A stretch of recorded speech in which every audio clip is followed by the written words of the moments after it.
আসসালামু আলাইকুম ভিউয়ার্স, কেমন আছেন সবাই? একটা পাইপিনের কাপড় কাটছিলাম।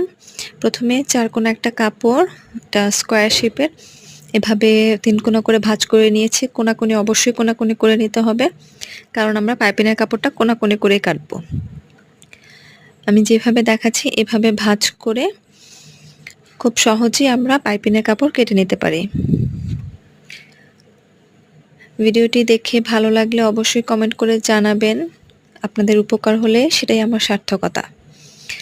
এখন এভাবে ভাঁজ করে নিয়ে আমি ১ ইঞ্চি পরিমাণের পাইপিংটা কেটে নিব। আমি ফিতা দিয়ে প্রথমে দাগ দিয়ে নিচ্ছি, তারপর দাগ দিয়ে নিব আমি স্কেল দিয়ে।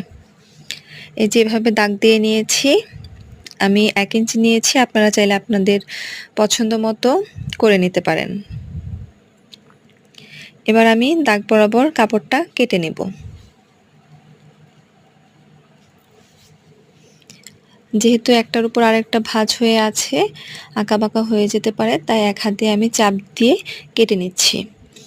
কাটার সময় অবশ্যই সাবধানে কাটবেন। আর ভিডিওটি ভালো লাগলে অবশ্যই লাইক করবেন, কমেন্ট করবেন এবং সাবস্ক্রাইব করবেন। ধন্যবাদ সবাইকে।